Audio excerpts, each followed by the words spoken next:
Hello, and welcome to the He Said, She Said podcast. I'm Doug Austin, editor of eDiscovery Today, and I'm the He Said. And I'm Christy Burke, president of Burke and Company, and I'm the She Said.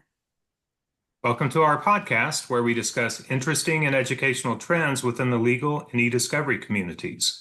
Spoiler alert, there won't be much he said in this edition, and that's a good thing, as our topic today is women with initiatives that are transforming legal tech and innovation. And we have four terrific women industry professionals and thought leaders who are doing just that in legal technology today. Christy, would you like to introduce our panelists? I would love to. Thanks, Doug. It's my pleasure to warmly introduce our panelists today. This is an issue that's near and dear to my heart, being a woman entrepreneur myself. So I'd like to introduce Monica Harris, founder and principal consultant of Consult Harris Collective, Melissa Heidrick, founder of mmData, Bree Murphy, co-founder and co-host of eDiscovery Chicks podcast and senior solutions engineer at Xtero, and Monica Winghart, co-founder of Velocity Edge Advisors. Ladies, welcome to you all. Thank you, Christy. Thank you. Thank you, Christy. Great to have you here. So we're just going to fire away with some questions here about your initiatives that are transforming legal tech and innovation. And the first question I have to all of you is to tell us about your current role, responsibilities, and the initiative you started, and what has been the primary key to your success as a trailblazing woman in the legal tech innovation space. And Monica Harris, I'm going to ask you to go first. Absolutely. So in my current role, I lead Consult Harris Collective, a consultancy I founded to help legal tech startups, service providers, and innovative forward teams align product sales and go-to-market strategy. My work spans everything from messaging and positioning to event strategy, channel development, and thought leadership. Throughout my career, whether I was working in-house with government agencies, driving product strategy, or advising startups, I've always been drawn to the intersection of technology, communication, and impact. The key to my success has been a willingness to take risks, ask hard questions, and show up in spaces where people who look like me haven't always been present, and then hold the door open for others. Fabulous. Thanks, Monica. Melissa, on to you. Thank you. Well, so I'm the founder of mmData, where we build mixed reality tools for the legal sector. My role and responsibilities includes a lot of things right now. New businesses are incredibly varied, so it's everything from building to law practice to running the day-to-day with my team. I think the primary key to the really warm welcome and success I've seen so far is it's not just the novelty of mixed reality for the law, it's that we're solving for problems that I am deeply attuned to because I've experienced them myself. So I think my in the trenches work and my passion for solution finding is really driving things that excite people with the new tools and things that we can do with virtual and mixed reality. Wonderful. Thanks, Melissa. Bree, how about you? Hi, I feel like I'm surrounded by greatness. Thank you for having me. So I wear two hats in my everyday life. Well, I wear a lot of hats, but professionally speaking, I wear two. So one is that I'm a senior solutions engineer at Xtero. We're a software company. We offer a wide range of software products. And my job is to be a consultant of sorts with our clients and to help them find solutions to work more efficiently, hopefully. My other hat is my heart, which is the eDiscovery Chicks podcast, which was founded along with Angie Nole, who's my partner in crime. And this is our passion or our project of love because we want to give back to the eDiscovery community. And part of what the eDiscovery Chicks mission is to help make eDiscovery and legal tech an approachable environment and like Monica said, make it available for people that haven't typically been part of our space. And so I love when you said holding the door open. We feel like we do the same thing. And want to make eDiscovery fun because it can be very dry and stressful, as we all know. And also want to educate folks because it's not brain surgery. And if I can figure it out, I figure other people can too. So I'm happy to share my usually my mistakes, but my wisdom learned from my mistakes so that others can move forward. Awesome. Thanks, Bree. And Monica Winghart, last but not least. Thank you, Christy. So Monica Winghart, I co-founded Velocity Edge Advisors not that long ago with Doug Luffman. We're both longtime legal professionals. We've both been intellectual property leaders as well as general counsels for companies. And over the years, we just kept thinking there's got to be a better way to give and receive legal services. And we felt like having been in-house, you just could not supplant that that unique touch that an in-house attorney provides to assessing a situation, whether you're working with outside counsel, whether you're working with external providers, whether you're advising other key executives at a company. It's that combination of legal expertise and experiential acumen that really allows you to be successful and provide something that's unique and valuable to a company. With Velocity Edge Advisors, we've also added in HR and employment work because often with startup and scale-up companies, that is the second most neglected area when they're getting started. And legal and HR are two of the areas that can have the most downturn risk for companies that are growing quickly. And so we can help them do more, faster, better, stronger. Um, I'd say the key secret to my success has been being unapologetically me. And I say that a little tongue in cheek, but being unapologetically me and showing up, doing what I say I'm going to do, being there for others. It's not just holding the door open for me, it's actively lifting other people, particularly women, up around me and suggesting that they can do more, they can fulfill bigger roles, they can, I won't say it all, I won't say have it all, but um, feel a very complete and robust life. And that's the secret of my success is being that for myself and others. That's amazing. I'm so inspired by you all. Thank you so much for that. All those great answers. I'm now going to turn it over to Doug. Doug, over to As you. am, thanks, Christy, as am I. So the next question, you've all shown tremendous initiative to create new organizations and entities in the legal industry, but not all people have the courage to step up and start something new. So how did you overcome your fear and other obstacles to start your initiative? Let's go in reverse order this time. So Monica Winghart, I'll start with you first. Okay.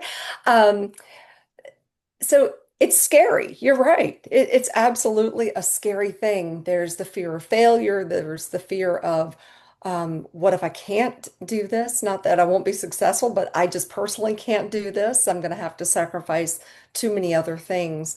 Um, But at the end of the day, it's knowing that you actually are holding the key to something which is transformative for the marketplace.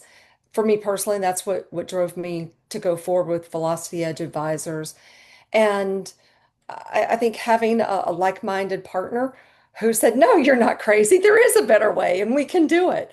And having that sounding board on a daily basis to bounce things off. And so if I'm having a down day or he's having a down day, the other one is right there to pull them up and go, we're going to do this. We can do this.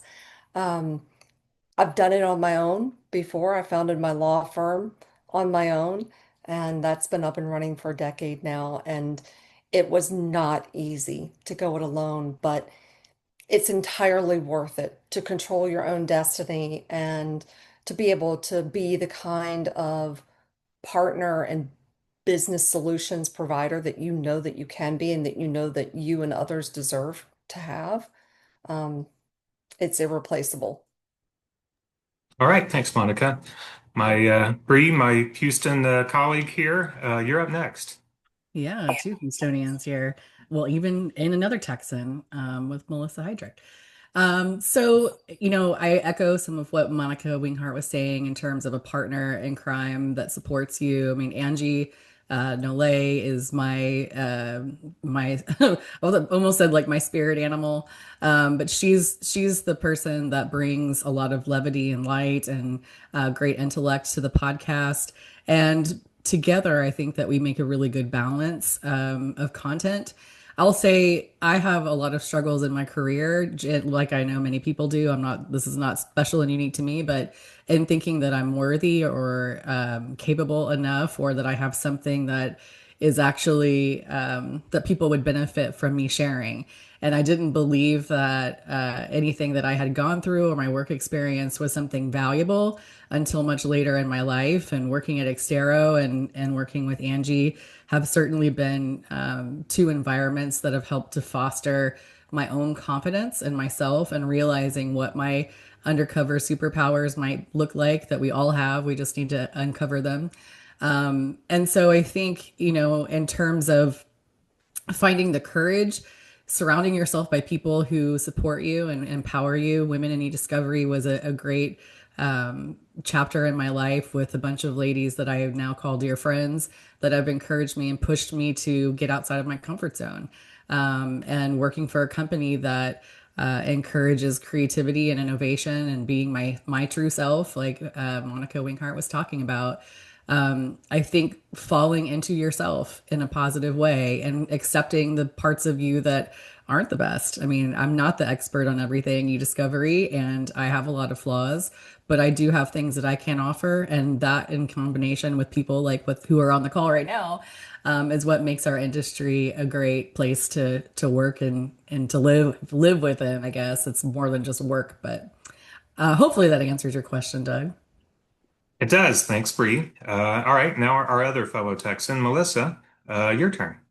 So that's a great question. Overcoming the fear is a really big deal, getting something new started.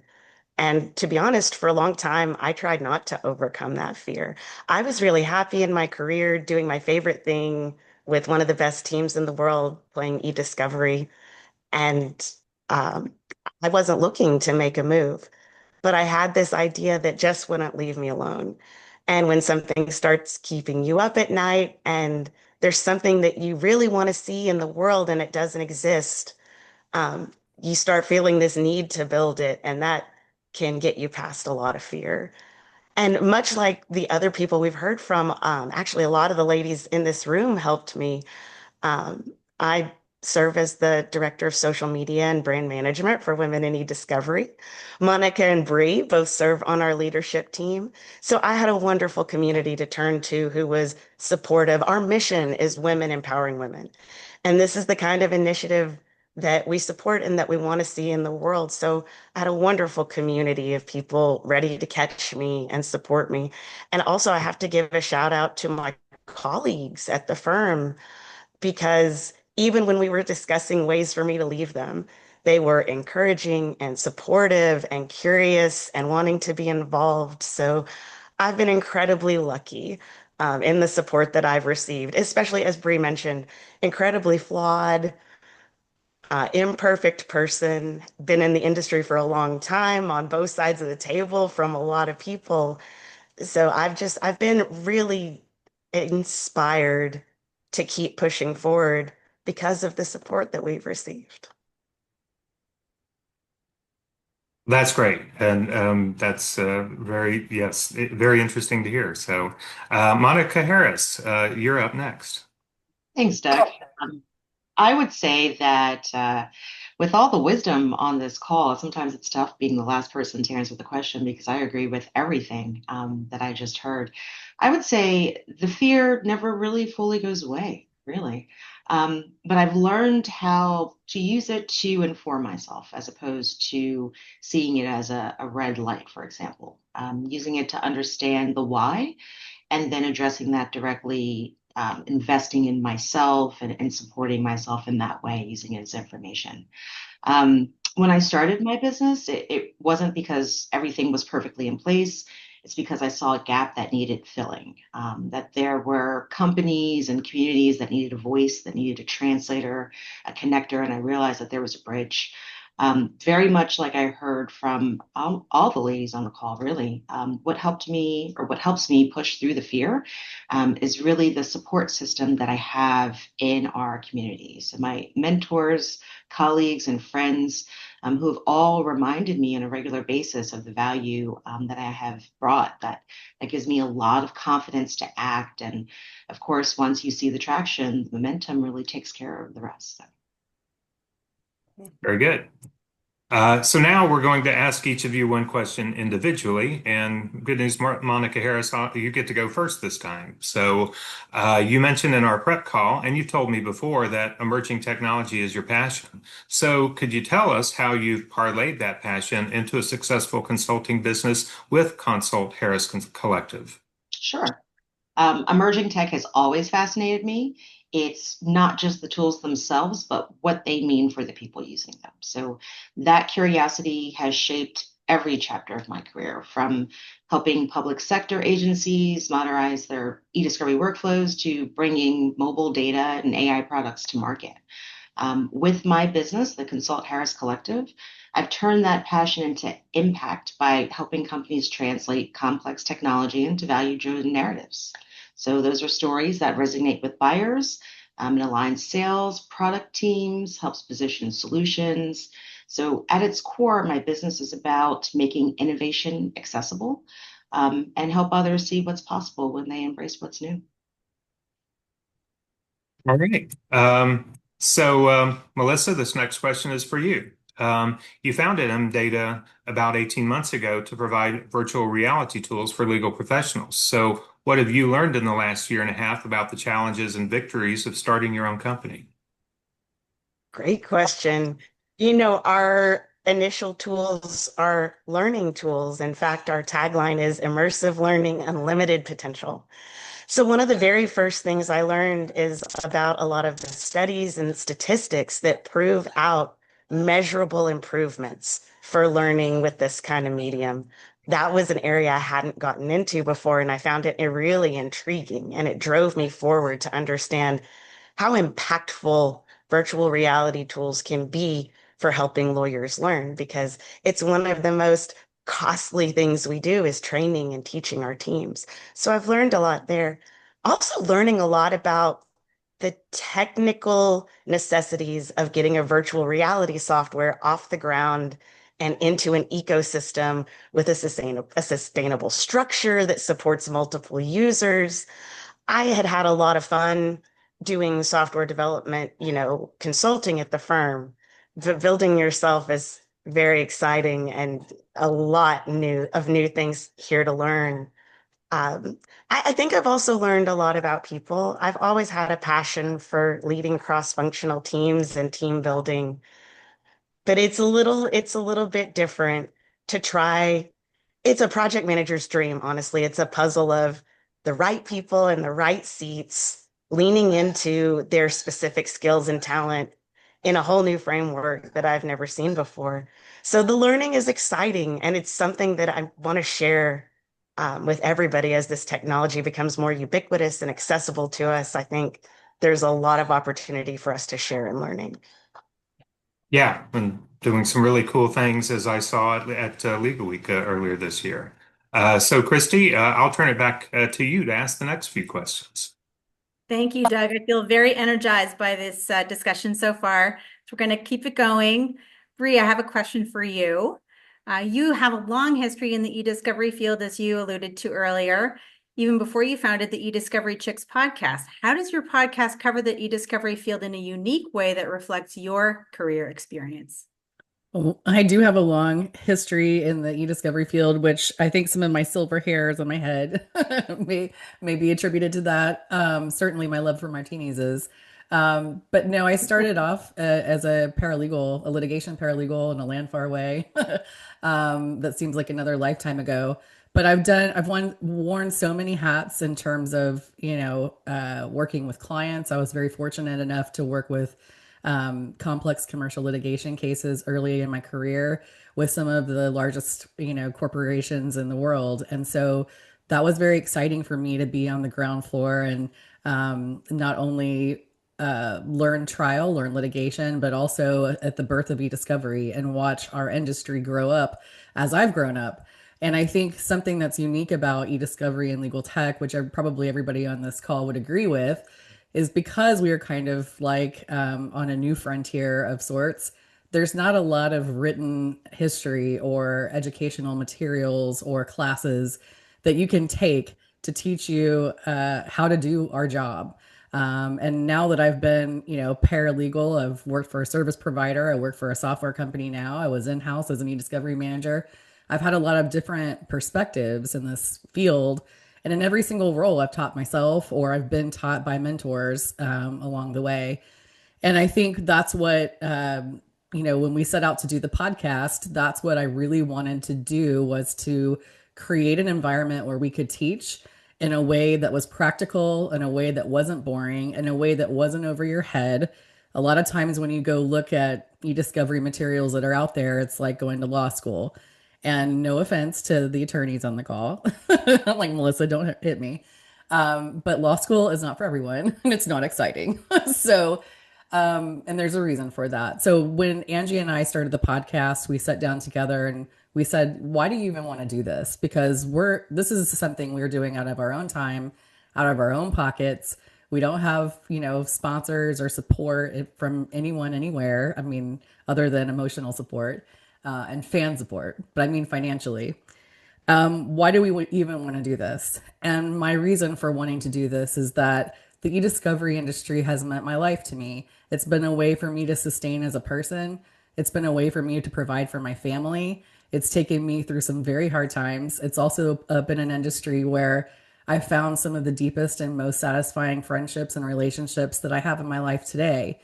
And I definitely want to give that back. And I want to give it back not only to the folks that typically get e-discovery jobs, but I also want to make it available to others that we don't see in our field. I want to see young people be excited about e-discovery and legal tech. I want to see minorities excited and feel that it's a place that's comfortable for them. And same with women. And so that's been a big reason for my why I wanted to do this. And I think that all of that reason why comes from my own experience and my own heartaches and my own successes that I've had along the way. So hopefully in, sharing my own story, somebody else can be empowered and be their best self and make our industry even better. Love that. Thank you, Bree. That was awesome. Okay, Monica Winghart, congratulations on the launch of Velocity. I'm so excited for you and Doug. And I have a question just for you. As an attorney, you began your career as an IP litigator and you were an in-house corporate GC, a law firm owner, and now you have co-founded Velocity Edge Advisors, which takes an innovative approach to providing in-house legal and HR services. Tell us how Velocity and its novel business model came to be and what your plans are for its future. Well, I think it all starts from our tagline, advantage starts from within. And having been on the outside at big law firms, small law firms, and then in-house in various roles, there's just that uniqueness again that happens when someone is embedded within a business. You know what the business goals are, you understand how people all work together, you understand what's important, what's not as important, and you can really advise in a unique way that you just can't do if you're an outside counsel. And so wanting to provide that because I like giving people value. I like it when people look at me for something more than just legal advice. A lot of people can give great legal advice. I love it when my clients call me because I've got that little extra something special. And it's legal acumen combined with business savvy, combined with a business forward approach and mindset of, okay, how do we go get stuff done? Given what the law says, given where your finances are, given what other pressures there might be, how do we get you where you need to be? And so when I get those kinds of calls, that's everything to me. How Velocity came about from that was 20 years of discussions with Doug and other professionals in the industry where we just kept saying there's got to be a better way. And so what Velocity does that's unique is we provide that collaborative, embedded from within approach in the way we provide legal services. So we give you a legal executive. We've all been GCs before, so we've all sat in the hot seat at companies of various sizes, from brand new startups to, Fortune 100 companies. And in doing so, there's not a lot we haven't seen. Individually, we've seen a lot. Collectively, with our whole group at Velocity Edge Advisors, we've pretty much seen it all. And so being able to bring that to the table for a client, and so they get that unique expertise and that unique business acumen, and they get a personal legal advisor, even if they can't necessarily afford their own in-house legal attorney, their own GC. They can have us on a few hours a month, a few hours a week, all the time. It really is legal as a service to our clients. And we've added on the HR piece with that as well. Penny Sponsel is our other co-founder at Velocity Edge Advisors, and she is someone who's been a head of HR at a number of companies. She has other other HR and employment executives that are working with her that have also been at the top of their careers with various companies. And again, the same mindset. How do we do things in a business forward approach that really moves the needle in what companies are realizing from executives coming on board? That's fantastic. Thank you so much, Monica. Pleasure. Okay, so here we are. This is the takeaway part. I'm going to ask all of you this kind of a huge question, but I'm going to ask you to give a concise answer if you can, just summarizing all the years of experience you have. I know that you could probably speak for days on these topics, but let's drill down and give our viewers something to take home with them, and then Doug will close us out. So the question is, looking back on your career trajectory, what advice can you give women who are considering starting new companies or initiatives in the legal industry, but who haven't moved forward yet? Please include recommendations of what to do, what pitfalls to avoid, and how aspiring female entrepreneurs can effectively gain confidence to get started. So a huge question. Monica Harris, can you start us off, please? I absolutely can. I think I heard Monica Winghart say it earlier in the podcast. I think that being authentically yourself means you're standing in your strength. And so, as long as that is happening, then you are going to succeed and you're going to be successful. I think maybe the most challenging part is just getting started. It's just the act of acting. So for that, I would say just do it. There's always lessons to be learned. Those lessons can always be reinvested in the business, in yourself, and everyone around you. And last but not least, I think the support system around you, that's also very important. Those are people who invest in you, and you're investing in them. So stand in your strength, just do it, and have a great support system and really invest in them and allow them to invest in you. That sounds great, Monica. Thank you so much. And Melissa, over to you. Yes, thank you. Very interesting, Monica. We have a lot of the same thoughts, which blows my mind. I shouldn't be surprised. So, okay, if you have the idea and you haven't moved forward yet, you've already done the hardest part. You have the thing that you want. Like, people spend their entire lives chasing, what do I want to go get? You have it. It is scary. It's hard to move forward. But like Monica said, sometimes the trick is to just begin. Spend 15 minutes working on it and identify your step one. You need less than you think. This doesn't mean quit your job, change your entire life. Take 15 minutes and sit down, put your headphones in and try. You'll learn really quickly if you want to keep going or if you don't want to keep going. And find your tribe. Um, we are so lucky to be in the e-discovery and the legal industries where this kind of innovation is encouraged and people want to see you succeed. And, you have a tribe, no matter what industry you work in. You can, if you look around, you can find the other women out there who want to support you and teach you, the allies out there who want to support and help get your idea off the ground. Just begin.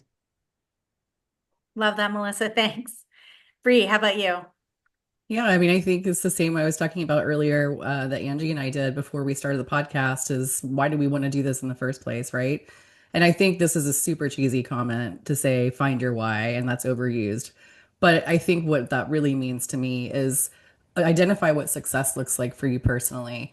What does it look like and what does it feel like when you are being your best self and you're achieving what you want to achieve?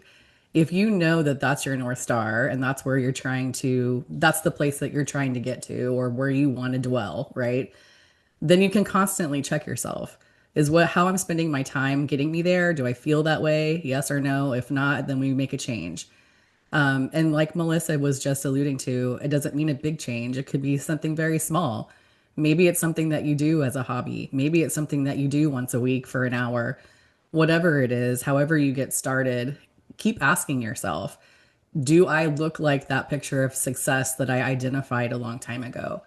And I think also investing time in yourself to really get to know what drives you and motivates you and what empowers you.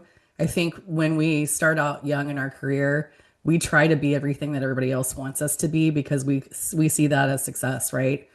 And then later in life, we realize that success really comes from being the best version of you. And maybe that fits in the box for someone else, and maybe it doesn't. And being yourself, which seems to be a common theme on this call, is very important. I know for myself that meant getting a career coach to help me. It meant going to counseling. It meant asking a bunch of friends and colleagues, what do you like about me? What do you value? What do you think I offer? And just being vulnerable and open to feedback is very important. It helped me to realize I'm a builder, I'm a shaper, I'm a dreamer, I'm a grower. Those are things I really like to do. I'm a people connector. It brings me a lot of joy to empower others to be their best self. Those are things that I can take away every single day and know I was successful and I got to be exactly the Bree I want to be today. When you know what that looks like yourself, then you can have the confidence that you're doing what you're supposed to be doing.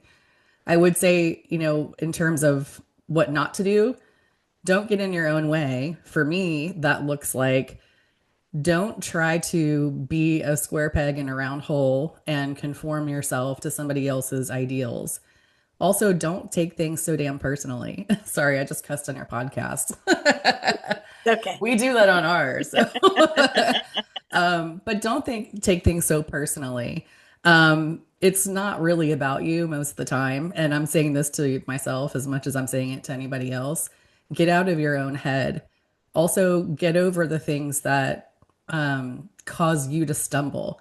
For me, that looks like self doubt. That is fear of people judging me, fear of being inadequate.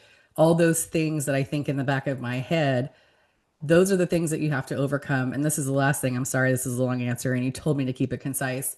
But I think that this has also been alluded to a couple times on this call.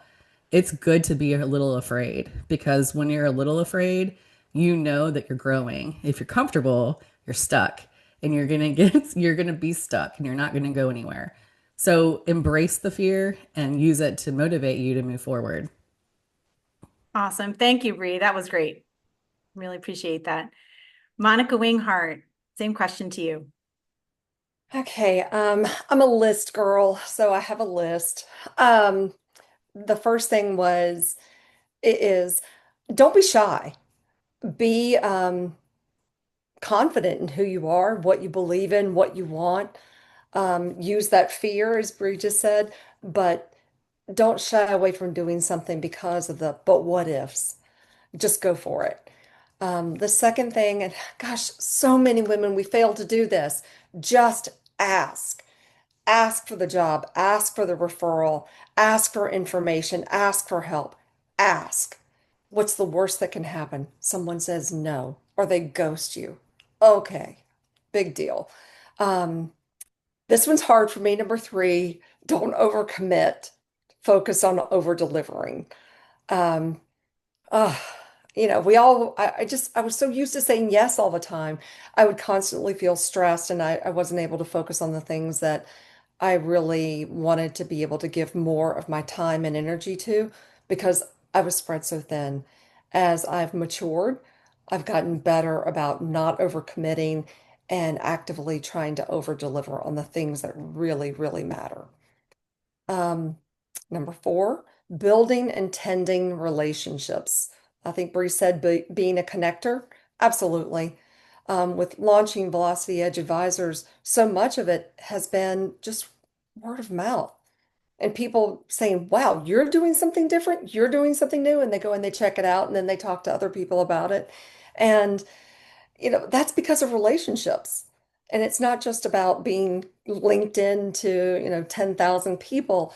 It's about knowing who that person is, who their spouse is, who their kids are, where they're from, what's important to them, and being able to maintain that relationship over time is is vital. I just think you can't focus on that enough. And then finally, keeping perspective. Um, Asking yourself constantly, well, what's the worst that can happen? Um, for me, I was just coming out of a divorce. I had three kids I was solely responsible for.